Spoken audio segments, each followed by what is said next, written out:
So we continue our story with the Autobots disembarking for the planet Giganton. Keep in mind, tensions are still a little bit somber due to the deaths of both Hotshot and Crosshairs at the hands of Galvatron. And now the quest there simply is quiet. Some people mourning still, and some people or some Cybertronians and humans wondering what are they going to do when they get to Giganton. I mean, it's supposed to be like what, one of the biggest planets out there. And I find it interesting how it's just like Vector Prime never really talked about Giganton. I mean, he's one of the more knowledgeable members of the Primes, right? So what I'm having here is the fact that Vector Prime is actually going to explain Giganton and its history. So this does mean that they kind of do get a little bit more of a heads up on what to expect when they get to Giganton than them flying in blind, because again, Vector Prime, most knowledgeable member of the Primes, if not second most knowledgeable member after the likes of Alpha Trion, depending on how you look at it. Because in the fact that Vector Prime literally explores the multiverse, explores everything, is literally the embodiment of time and space itself, it made no sense why Vector Prime did not know anything about Giganton and didn't give any heads up about it. So yeah, we're going to retcon that here. But again, when they actually get to the planet, they actually do have to, well, encounter one more person. Keep in mind, while the trip there is smoother, meaning no scraplets like in canon, there is still one more person, that being Starscream. And this is where Grimlock actually lights up with joy this time. Because keep in mind the last part, he wanted to crack at Starscream because Optimus and Wingsaber both got the chance to. So Grimlock and the Dinobots jump at the opportunity to go ahead and face Starscream. And without any hesitation, mind you, they combine into Volcanicus, with Override simply asking, Optimus, are you sure they want to? To which Optimus is like, nah, nope, no, don't get me involved in this. Nope. They want to fight? They got it. I trust them. And so this is where, as the team pretty much goes to Giganton, Volcanicus faces off against the Primus Amp Starscream. And so the battle begins. The first punch is explosive between the two. Two powerful entities clashing over and over again. Starscream is the first to use his Cyber Planet Key, a showing of how powerful Volcanicus is. And this is where Volcanicus uses his first stage Cyber Planet Key and summons his Magma Blade. Two Magma Blades this time. And so they begin to clash, blade for blade, blaster for blast. Everything is countered well. And believe it or not, they even power up and do a simple sword clash that results in both of them getting knocked back. They're both equal. But again, they're both stronger. Because keep in mind, one of the few things that was prominent in the Unicron trilogy, or at least in Transformers Cybertron, everyone kept getting stronger during the show. Keep in mind, characters like Hotshot would have never dreamed of being able to harm Megatron in his first stage. But yet, he was. Enough to piss Megatron off to try and off him. But unfortunately, in this timeline, he got Galvatron instead. So, a little bit unfortunate, right? But again, keep in mind, everyone was progressively getting stronger, even the villains. Alright? Now, sure, they might have been a little bit weaker than the Autobots. But again, getting stronger or an increase in power is still an increase in power, even if it's likely minute. But again, everyone getting stronger here would also translate to the Dinobots as well. They were already stronger than the Autobots here. So them being able to compete with a Primus and Starscream that would likely be stronger than when he previously fought Primus. Yeah, I think you guys get what I'm saying here. This clash is of two beings that have grown so much in power that, in all honesty, either one could win here.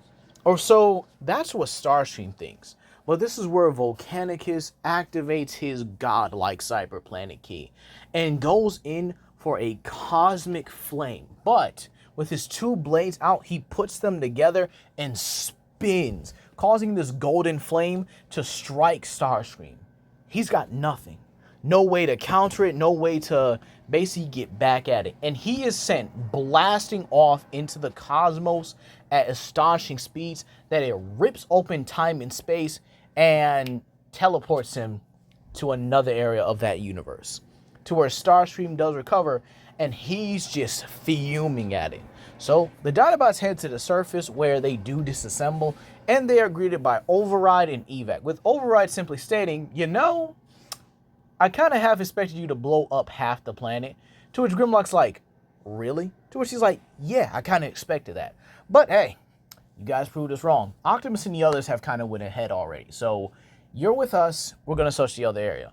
To which Evac simply asks Swoop, care to take the high route? And Swoop is like, heck yeah. So they transform, go the high road, while Grimlock, Slug, Snarl, and Sludge follow Override on the low road. Keep in mind, some of the interactions do go as canon, except with the Dinobots, Override, and Evac pretty much together. This means that Optimus, Landmine, Jetfire, Red Alert, Scattershot, and Vector Prime, along with Leo Breaker and Wing Saber, are all the ones that actually meet with Metroplex and Quixmix. And, well, they also deal with Galvatron, who now has added Menasor and the likes of Soundwave to his ranks. However, the interaction here is a lot more different. You see, in the original, Metroplex had curb stomped Megatron so bad that Megatron literally had to power up and try to get in order to get his get back, right? But seeing Galvatron was born earlier from essentially a Metroplex level threat with Volcanicus or Grimlock here, this actually means Metroplex actually not only gets manhandled a little bit here, but again, he actually gets two-shotted. I'm actually going to say that Galvatron still catches his weapon and throws it right back at him, but he adds a little bit of lightning to it so that, you still kind of get the feel that Metroplex is stronger than, anticipate here. Maybe even give a little bit of a comment saying like, he actually withstood that pretty well.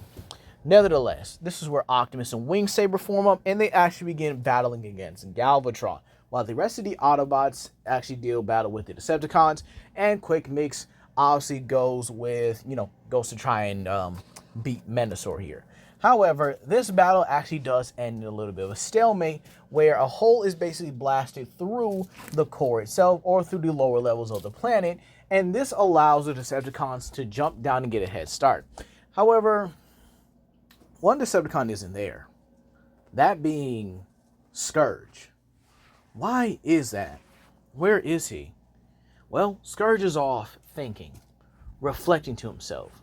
Bro had lost his throne to an outsider, to someone who he thinks doesn't deserve it, doesn't even earn it.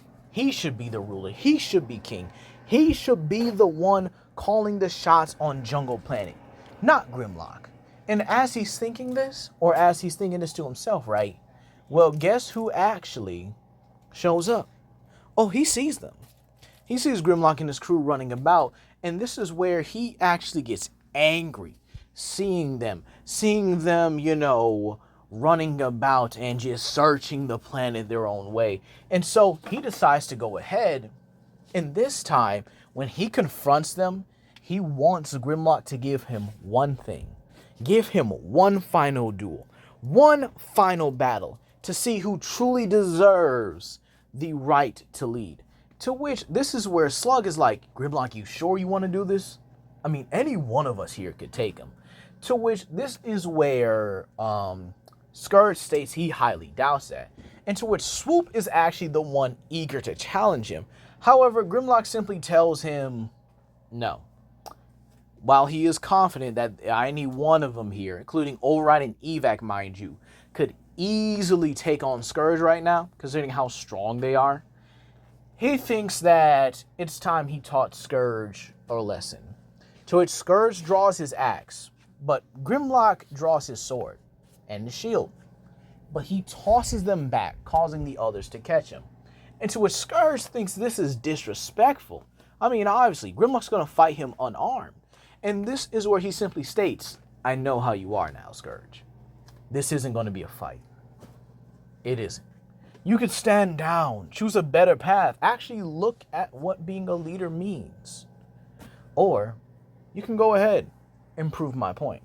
And so Scourge, furious and enraged here, starts swinging his tail axe at Grimlock. Grimlock goes sidestep, sidestep, block, block, duck, push.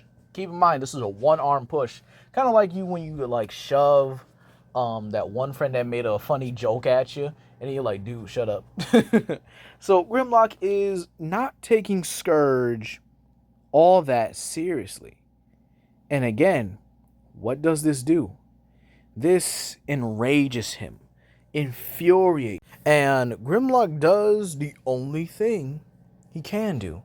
He keeps rage baiting him, telling him what is a leader when he subjugates his subjects through tyranny. That's not fear. That's not fear. That's not compassion. That's not humane, if you will. To which Scourge is like, oh, you think you're being funny. To which Grimlock's like, well, I am pretty popular on your planet, ain't I? To which Scourge swings again. However, Grimlock decides he's not going to dodge it. He catches it with one hand, and he overpowers Scourge slowly. And if he could make a facial expression, it would be of unamusement, what's the word I'm looking for? Unamusement, unbothered, disinterested. This fight was easy, too easy. And well, he beats the prompt crap out of Scourge. A right, a left, an uppercut, an elbow, a hammer fist into a knee, grab to the face, slamming him into the ground. Even Override and Evac are like, geez, this is brutal. This is... To which Evac simply states, sad, pathetic. And well, Grimlock simply is done with Scourge after that. He leaves him there to actually think, what makes a true leader? How about you actually understand what I said for once? Or don't. Go ahead and hide your tail between your legs like you always do. Go ahead and be the coward that Jungle Planet never needed. Or you can make the right choice and be the leader it so rightfully deserves. However, the Dinobots, Override, and Evac all get a call from Optimus saying all hands on deck. They found the final planet key, but they need everyone here as this is going to be one of their biggest battles yet. And that's where we're going to leave it off here, you guys. Please comment down below, like and subscribe and share with your friends. And I'll see you guys for the second part and then the finale. Peace.